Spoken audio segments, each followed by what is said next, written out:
नमस्कार, face to face Madhya Pradesh में आप सभी दर्शकों का बहुत स्वागत करता हूं मैं राहुल सौमित्र। चूंकि आज का यह बहस बहुत ही इंपॉर्टेंट है। आम बजट के बाद अब मध्य प्रदेश के बजट की ओर मध्य प्रदेश की जनता टकटकी लगाए देख रही है। मध्य प्रदेश की जनता को इस बार उम्मीद है कि उसे बहुत सारी राहतें मिलेगी और उम्मीद यह भी है कि किसी तरह का कोई टैक्स नहीं लगाया जाएगा। तो सवाल बड़ा है, चूंकि यह चुनावी साल है और चुनावी बजट भी हो सकता है। तो सवाल यही है, इसलिए हमें लिखना पड़ा है स्टेट बजट। आप देखेंगे हमारी स्क्रीन पर थोड़ी देर में होगा हमारा आज का विषय, जिस पर हम बहस करने जा रहे हैं और उसी विषय पर हम अपने दर्शकों के सवाल के जवाब मध्य प्रदेश के बीजेपी प्रवक्ताओं और कांग्रेस के प्रवक्ताओं से लेंगे और जानेंगे कि स्टेट बजट से मध्य प्रदेश की जनता को कितनी उम्मीद है। पहले अपने दर्शकों को इसी पर आधारित एक रिपोर्ट दिखा देते हैं।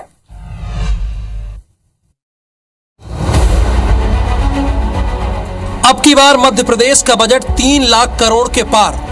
मैं एक एक योजना की बात नहीं करता, इससे मध्य प्रदेश को लाभ मिलेगा और मध्य प्रदेश के बजट बनाते समय हम इन योजनाओं को ध्यान में रखेंगे। आम बजट के बाद मध्य प्रदेश की जनता को इस बार प्रदेश के बजट से बड़ी उम्मीदें हैं। उम्मीद इसलिए भी है कि चुनावी साल में आम जनता को सरकार से कई राहत और सौगातें चाहिए। वहीं इस बार के बजट में विधानसभा चुनाव की झलक भी दिख सकती है। बजट में स्थानीय विकास के साथ हर वर्ग, यहां तक कि बच्चों के मुद्दे भी शामिल करने की तैयारी है। उद्योग, कर्मचारी, शिक्षा और युवाओं के साथ पहली बार बच्चों के लिए अलग से बजट की उम्मीद है। मध्य प्रदेश का हर बजट जनता के हित का बजट होता है और इसीलिए मध्य प्रदेश की जो पिछले बार की विकास दर थी 19.76% की थी। जीएसडीपी अब जो 11.5 लाख करोड़ थी उसको पार कर गई है। मध्य प्रदेश में जो भी बजट आएगा निश्चित तौर पर जनहित का बजट होगा, जिसमें आम जनता और मध्य प्रदेश के विकास के ये अमृत वर्ष का बजट होगा। हालांकि कांग्रेस का मानना है कि बजट से ज्यादा ये बीजेपी का चुनावी हथकंडा होगा, जिसमें सिर्फ लोक लुभावन वादे होंगे। साथ ही कांग्रेस ने पिछली बार के बजट में किए गए वादे को पूरा न करने पर बीजेपी पर निशाना भी साधा है और ये सवाल पूछा है कि क्या कांग्रेस शासित राज्यों की तरह बीजेपी गैस सिलेंडर पर इस बार सब्सिडी देगी। अगर बजट सही मायने में दिया जाता तो इनको डीजल पेट्रोल को जीएसटी के दायरे में लाते, जिससे गैस भी सस्ता होता। शिवराज सिंह जी बता दें, क्या आप गैस पे सब्सिडी 100 की जगह 500 करेंगे क्या मध्य प्रदेश सरकार की ओर से, कि इवेंट पर ही पैसा खर्च करेंगे? हमें नहीं लगता कि ये सरकार कुछ करेगी। माना जा रहा है कि विधानसभा चुनाव से पहले शिवराज सरकार का ये बजट लोगों को अच्छे दिनों का एहसास कराने वाला होगा। पिछली बार बजट में सरकार ने कोई टैक्स नहीं लगाया था। उम्मीद है कि इस बार भी सरकार कोई नया टैक्स नहीं लगाएगी। कुल मिलाकर इस बार का बजट मेगा होने वाला है, जिससे लोगों की उम्मीदें और भी बढ़ जाती हैं। अब देखना होगा कि शिवराज सरकार लोगों की उम्मीदें पर कितनी खरी उतरती है। सुधीर दंडोतिया, IBC24, भोपाल। तो स्टेट बजट की बारी है और चुनावी चिंता सारी है। आज इसी पर बहस करने जा रहे हैं। 2 खास मेहमान हमारे साथ होंगे। विकास बोंद्रिया जी थोड़ी देर में जुड़ेंगे, भारतीय जनता पार्टी के नेता हैं, और संतोष गौतम जी हैं, कांग्रेस के प्रवक्ता। जैसा कि आप जानते हैं, face to face Madhya Pradesh का एक नियम है, एक समान हम समय देते हैं। संतोष गौतम जी, पहला सवाल मेरा आपसे ही है। सीएम शिवराज सिंह चौहान कह रहे हैं कि 21,000 करोड़ से हमने बजट को 2,80,000 के आसपास लेकर आया, अब 3 लाख करोड़ के पार करने जा रहे हैं। लेकिन आप ये क्यों पहले से मान बैठे हैं कि ये लोक लुभावन होगा, चुनावी बजट होगा? ये आप क्यों मानकर बैठे हैं सर? आपका समय शुरू हो रहा है।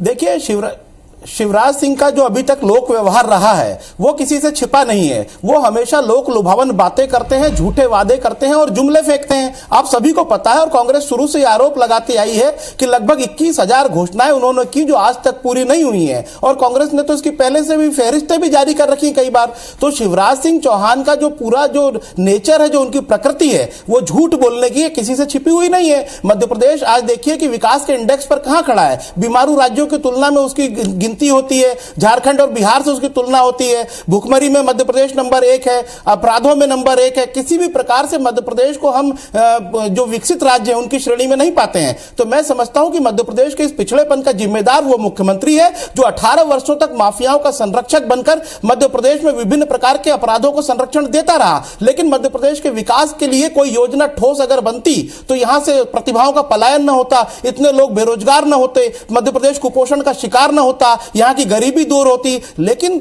लगातार जुमले फेंकने के कारण भले ही मध्य प्रदेश का बजट आज 3 लाख करोड़ हो गया है, क्योंकि समग्र विकास का जब दौर चलता है तो निश्चित ही बजट तो किसी भी राज्य का, किसी भी देश का बढ़ता है, लेकिन 3 लाख करोड़ का जो वार्षिक बजट है उससे ज्यादा यदि मध्य प्रदेश पर कर्जा है 4 लाख करोड़ का, तो निश्चित ही शर्म का विषय है, जिसके लिए 20,000 करोड़ का हर वर्ष हमें ब्याज भरना पड़ता है, जो भार प्रदेश की जनता पर आता है। तो मैं समझता हूं कि इस चुनावी बजट को अगर चुनावी बजट की तरह न पेश किया जाए और लोक लुभावन वादों की जगह मध्य प्रदेश के विकास के लिए कुछ ठोस योजनाएं अगर शिवराज सिंह चौहान लाते हैं तो वह अधिक स्वागत योग्य होगा।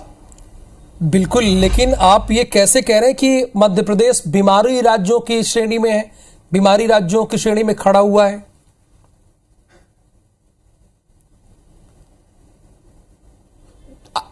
अरे हर बार केंद्र सरकार की जो रिपोर्टें आती हैं तो हमारी जो तुलना होती है हमेशा झारखंड और बिहार से होती है, कभी हमारी तुलना कर्नाटक या पंजाब से हुई है आज तक? आपको तो पता है, सरकारी आंकड़े इस बात के गवाह हैं। कुपोषण में मध्य प्रदेश नंबर 1 है। मध्य प्रदेश का देश का इथियोपिया कहा जाता है श्योपुर जिले को। आज भी अलीराजपुर आज भी देश का सबसे गरीब जिला है, तो क्यों ना बीमारू राज्यों की श्रेणी में इसको माना जाए? विकसित प्रदेश बनाने के लिए मध्य प्रदेश को आज तक शिवराज सिंह चौहान ने क्या पहल की है, ये बताइए। सिवाय घोटालों की फहरिस्त के मध्य प्रदेश की पहचान के अतिरिक्त विकास के नाम पर यहां पर कितना इन्वेस्टमेंट हुआ? पिछली जो 6 इन्वेस्टर्स मीट हुई उसके आधार पर कितने इन्वेस्टमेंट आए? शिवराज सिंह को श्वेत पत्र जारी करना चाहिए था नई इन्वेस्टर मीट करने के पहले। तो मध्य प्रदेश के जो विकास की बजाय विनाश किया है उसके लिए माफीनामा मध्य प्रदेश के सामने लाना चाहिए। अगला जो लोक लुभावन बजट शिवराज सिंह चौहान पेश करने की सोच रहे हैं उसकी विश्वसनीयता इसलिए खतरे में है कि आज तक के जितने भी बजटों की जो घोषणाएं हुई वही अभी तक पूरी नहीं हुई है। देश के अगर राज्यों की बात की जाए तो उत्तर प्रदेश के बाद बड़े राज्यों में है बजट के मामले में, लेकिन आप कह रहे हैं कि यहां पर 4 लाख करोड़ का कर्ज है।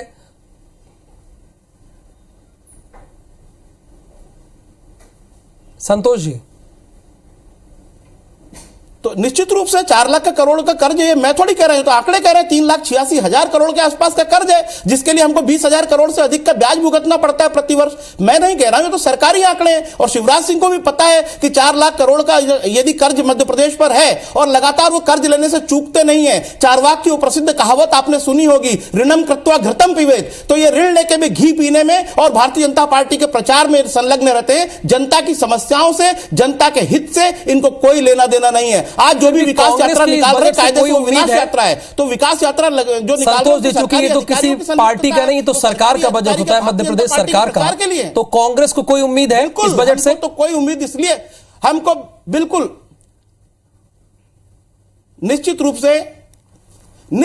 निश्चित रूप से इस बजट से कांग्रेस को बिल्कुल भी उम्मीद नहीं है, क्योंकि आज तक के जितने बजट शिवराज सिंह ने पेश किए हैं उसको अमली जामा जमीन पर कभी देखा नहीं गया, उसको अमली जामा पहनाया नहीं गया। मध्य प्रदेश की जनता आज तक तड़प रही है, उसको कोई राहत नहीं मिली है। बेरोजगारी से जूझ रहा है प्रदेश, गरीबी से जूझ रहा है, भयंकर अशिक्षा से गुजर रहा है। और देखिए कितने स्कूल ऐसे हैं जहां एक शिक्षक है और कई स्कूलों में तो बिल्कुल बिजली नहीं है, कई स्कूल ऐसे हैं जहां पानी की व्यवस्था नहीं है, शौचालय नहीं है लड़कियों के लिए, वहां पर शौचालय नहीं बनाए गए हैं। ठीक है, बीजेपी के नेता भी हमारे साथ जुड़ गए। विकास जिले मध्य प्रदेश को ओडीएफ घोषित कर दिया गया था। संतोष गौतम जी, विकास बोंद्रिया जी भी हमारे साथ जुड़ गए, भारतीय जनता पार्टी के नेता हैं। विदिशा जिला है, सीहोर जिला जो मुख्यमंत्री का खुद का जिला है। ठीक है, भले ही 3 लाख करोड़ का बजट हो, विकास बोंद्रिया जी, आपने कहा कि 21,000 करोड़ से हम 3 लाख करोड़ की ओर लेकर आए, लेकिन संतोष गौतम जी का यह मानना है कि आज भी हमारे राज्य की तुलना बीमारी राज्यों में होती है। उन्होंने ये कहा कि 3 लाख करोड़ का बजट भले हो, लेकिन 4 लाख करोड़ का हमारे पास कर्ज है। मुझे लग रहा है कि कर्ज की आकलन भी संतोष जी का गलत है, और यह आकलन तो सरासर गलत है कि मध्य प्रदेश की गिनती आज बीमारू राज्य में होगी। मध्य प्रदेश तो साहब विकसित राज्यों की पंक्ति में आके खड़ा हो गया है। तब तो हमें केंद्र सरकार की भी ग्रांट्स जो हैं, प्रोजेक्ट ग्रांट्स हैं, आप देख लीजिए आवास योजना में, प्रधानमंत्री आवास योजना में मध्य प्रदेश सबसे प्रथम है। अगर मध्य प्रदेश में सुशासन नहीं होता, विकास के कार्य नहीं होते, तो मनमोहन सिंह की सरकार भी मध्य प्रदेश को कई बार कई कामों के लिए अवार्ड नहीं दिए होती।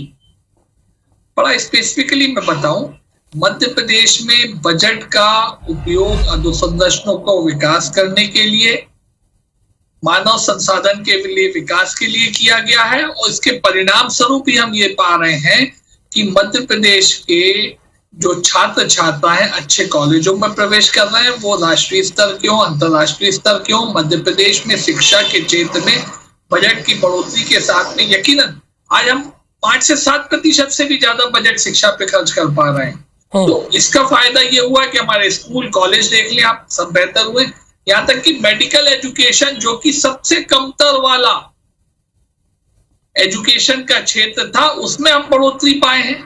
तो कैसे संतोष जी आरोप लगा सकते हैं? अरे भाई, किसी स्कूल कॉलेज में अगर किन्हीं उस इकाई की दिक्कत के कारण लाइट पानी की दिक्कत हुई हो, तो इसे आप सब मध्य प्रदेश के परिदृश्य के ऊपर नहीं थोप सकते और मध्य प्रदेश को बदनाम कर सकते। तो विकास जी, इस बार के बजट में चूंकि चुनावी साल है, इस बार का बजट कितना खास होगा? मध्य प्रदेश में तो हर बजट के साथ में हम जनता को इस तरह से आगे लेके आए कि वो स्वयं के, परिवार के, समाज के और पूरे प्रदेश के विकास में ज्यादा सहभागी बन सके। आप पाएंगे मध्य प्रदेश का ये बजट भी सभी वर्गों के लिए, वो शहरी क्षेत्र हो, ग्रामीण हो, सबको ऊपर लाने वाला होगा। और विशेष करके जो हमारे संगठन का नीति है कि गांव, गरीब, किसान, युवा, महिला, कोई हो, सबके लिए, सबको आगे लाने वाला, यानी समावेशी बजट होगा। विकास जी, एक कांग्रेस की और डिमांड है कि पहले 100 रुपए सब्सिडी की बात थी गैस पर, अब वो चाहते हैं कि जैसे कांग्रेस शासित राज्यों में है, तो क्या यहां भी गैस पर सब्सिडी मिलेगी? ये कांग्रेस की तरफ से सवाल आया, उनके आधिकारिक प्रवक्ता ने यह सवाल पूछा है। नहीं, देखिए, बजट के प्रावधान जो आएंगे ना, वो तो मुझे पता होते हैं ना उनका खुलासा किया जा सकता है। सरकार में जो बना रहे हैं वो जिस दिन बजट प्रस्तुत होगा मध्य प्रदेश का, उस अनुरूप ही हमें जानकारी पता लगेगी। लेकिन यकीनन मध्य प्रदेश का बजट इस तरह का होगा कि किसान की फसल और उत्पादकता बढ़ सके, उसकी आमदनी बढ़ सके। अब कांग्रेस का अपना तौर तरीका हो सकता रहा होगा कि इसको माफ कर दो, उसको माफ कर दो। अरे साहब, जितने की माफी आप नहीं कर पाए, जहां डाल पाए, उससे ज्यादा तो मध्य प्रदेश सरकार ने उस किसान को सहायता पहुंचाई है। वो किसान निधि हो, वो फसल का जो ओलावृष्टि से या किन्हीं भी अन्य प्राकृतिक कारण से नुकसान हुआ, उस वजह से पहुंची। हमारी अपनी नीति है, हम किसान की उत्पादकता को संतोष जी, आपकी बात को सिरे से खारिज कर रहे हैं विकास बोंद्रिया जी, कह रहे हैं कि आप ये गलत तथ्य पेश कर रहे हैं कि बीमारी राज्यों में मध्य प्रदेश की गिनती होती है।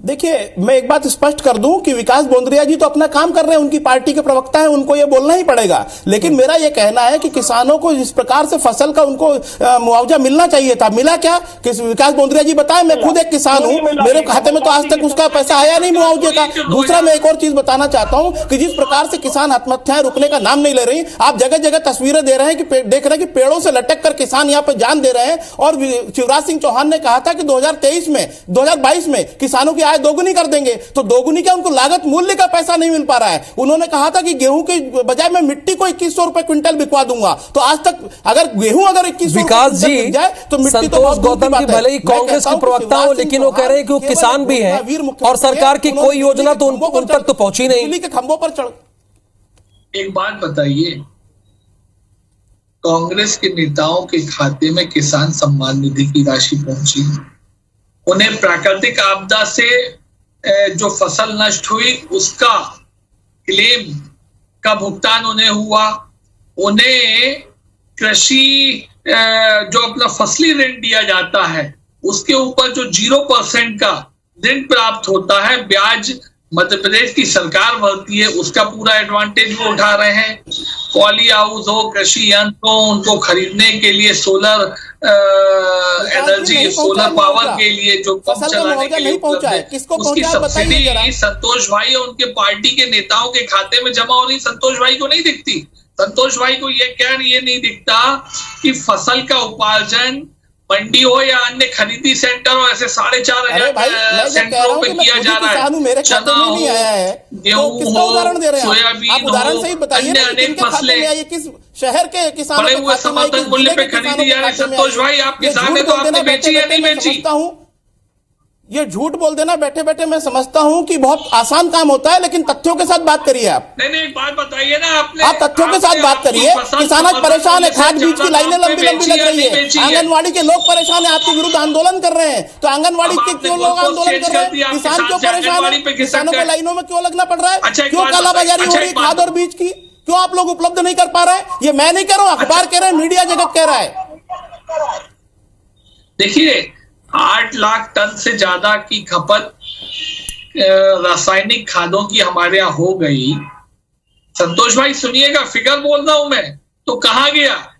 आखिर भाई खपत हुई है तब तो फिगर आया है। तो आप कह रहे हैं किसानों को नहीं मिल रहा, तो फिर कौन ले रहा है?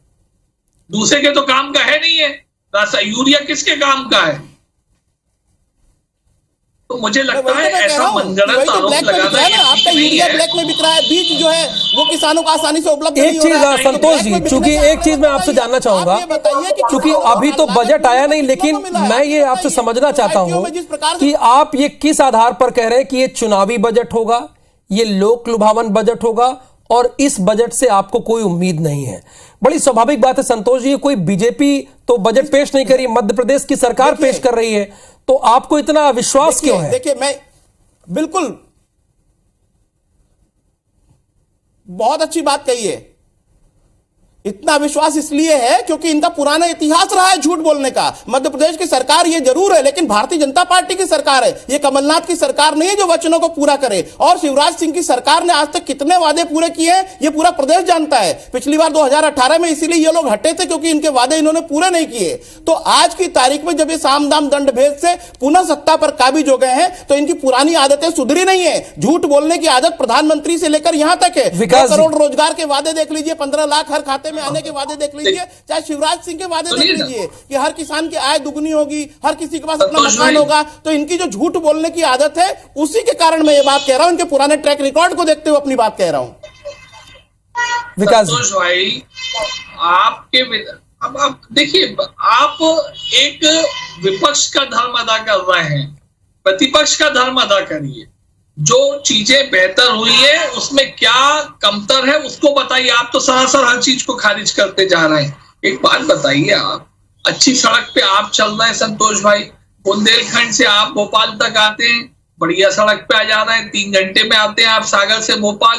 क्यों पहले लोग 8-8, 10-10 घंटे लगते थे भाई जबलपुर सागर से भोपाल आने में?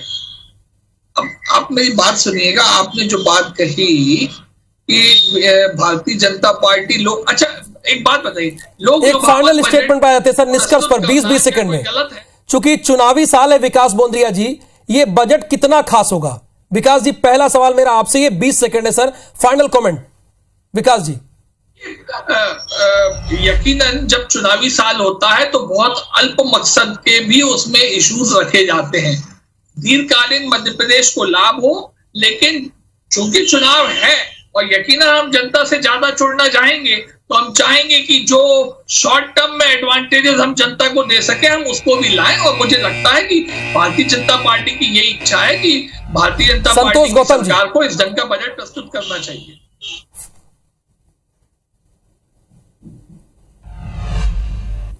देखिए, मैं तो प्रदेश की जनता को इस बात के लिए यही कह सकता हूं कि आप उम्मीद रखें कि ये पहले के बजटों जैसा बजट साबित ना हो, चुनावी बजट साबित ना हो। ये बजट वास्तव में आपके जीवन में कुछ अच्छा कर सकता हो, तो मैं इसके लिए प्रदेश की जनता को शुभकामना देता हूं। वैसे कांग्रेस पार्टी को अभी तक भारतीय जनता पार्टी के पुराने ट्रैक रिकॉर्ड को देखते हुए इस बजट से भी कोई खास उम्मीद नहीं है। हालांकि कांग्रेस का कहना है कि पुराने ट्रैक रिकॉर्ड को देखते हुए इस बजट से उम्मीद नहीं है, लेकिन भारतीय जनता पार्टी कह रही कि 21,000 करोड़ से शुरू होकर अब 3 लाख करोड़ तक मध्य प्रदेश का बजट आ गया है।